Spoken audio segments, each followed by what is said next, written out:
Hey guys, सो आज हम दो कंटेंट कवर करने वाले हैं। फर्स्ट जो हमारी सीरीज है वो नेटफ्लिक्स में आपको हिंदी लैंग्वेज में देखने के लिए मिल जाएगी और ये एक मैक्सिकन सीरीज है जिसका नाम है नो वन सी अस लीव और इसके 5 एपिसोड हैं, ठीक है। और जो हमारी नेक्स्ट मूवी है उसका नाम है इनसाइड फिरोजा और ये एक क्राइम थ्रिलर मूवी है। तो पहले मैं अपनी फर्स्ट मूवी की स्टोरी के बारे में बात करती हूँ। सो गाइज ये सीरीज बेस्ड है एक ट्रू स्टोरी पर, एक माँ की कहानी जिसमें उसका हस्बैंड उसके बच्चों को ले जाता है और उसे उनसे अलग कर देता है। स्टोरी सेट है 1960 के मैक्सिको में, जहाँ वलेरिया नाम की एक माँ अपने हस्बैंड लियो से इमोशनल टॉर्चर फेस करती है। लियो अपनी पावरफुल फैमिली के प्रेशर में आके अपने बच्चों को अब्रॉड ले जाता है और वलेरिया को बिल्कुल अकेले छोड़ देता है। सीरीज का मेन फोकस है एक माँ का स्ट्रगल, उसका पेन और उसकी फाइट अपने बच्चों को वापस पाने के लिए।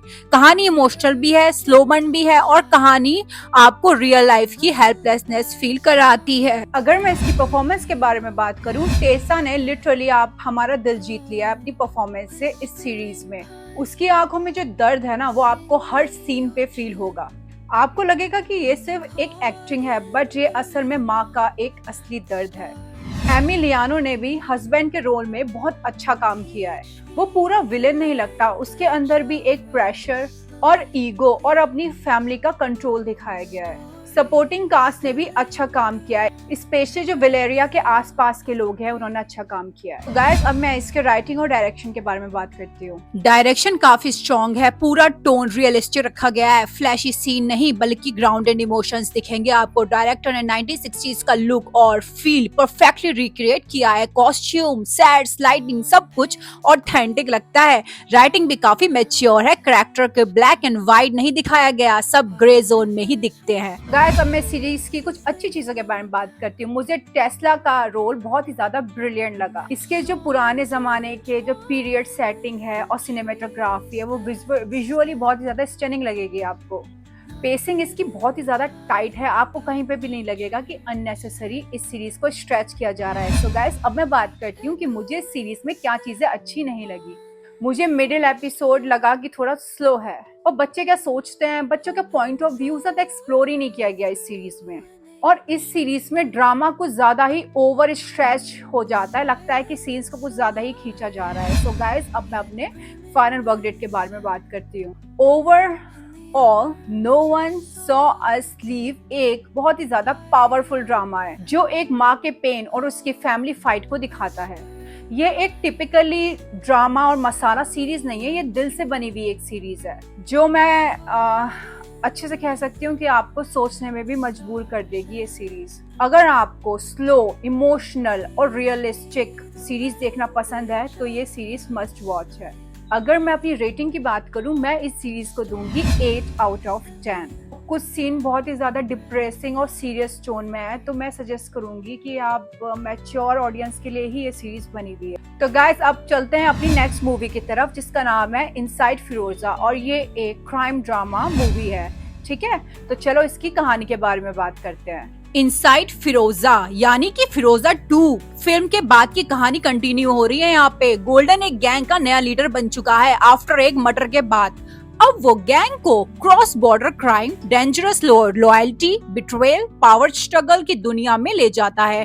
प्लॉट में फोकस है कि पावर लेने के बाद क्या होता है, एम्बिशन, गिल्ट और वायलेंस का साइकोलॉजिकल और फिजिकल कॉस्ट चुकाना पड़ता है। तो चलो गाइस, कुछ बात कर लेते हैं कि मूवी में कैसा काम किया हमारे एक्टर ने। गोल्डन ने बहुत ज्यादा स्ट्रॉन्ग परफॉर्मेंस, उसका आपको शिफ्ट देखने के लिए मिलेगा फ्रॉम रूटलेस लीडर से गिल्ड तक। कुछ सीन आपको देखने के लिए मिलेंगे जो कि हेलुसिनेशन और जो उसके इंटरनल कॉन्फ्लिक्ट के जो सीन है वो बहुत ही ज्यादा ग्रेसफुली उसने कन्वे किए हैं स्क्रीन पर। सपोर्टिंग कास्ट ने भी अच्छा काम किया है। गाइस, अब मैं इसकी राइटिंग और डायरेक्शन के बारे में बात करती हूँ। डायरेक्टर ने ग्रिटी एटमॉस्फेयर बहुत अच्छे से सेट किया है। सीन विजुअली डार्क, रियलिस्टिक और अंडरवर्ल्ड का फील देते हैं। राइटिंग में मॉरल दिखाया है। गोल्डन का कैरेक्टर एंटायरली विलेन नहीं है, उसको गिल्ट और रिग्रेट भी दिखाया गया जो स्टोरी को थोड़ा कॉम्प्लेक्स बना देता है। तो गाइस, अब मैं इसकी कुछ अच्छी चीजों के बारे में बात करती हूँ। गोल्डन की परफॉर्मेंस इस मूवी की हाईलाइट है, उससे बहुत ही ज्यादा स्ट्रॉन्ग परफॉर्मेंस दी है।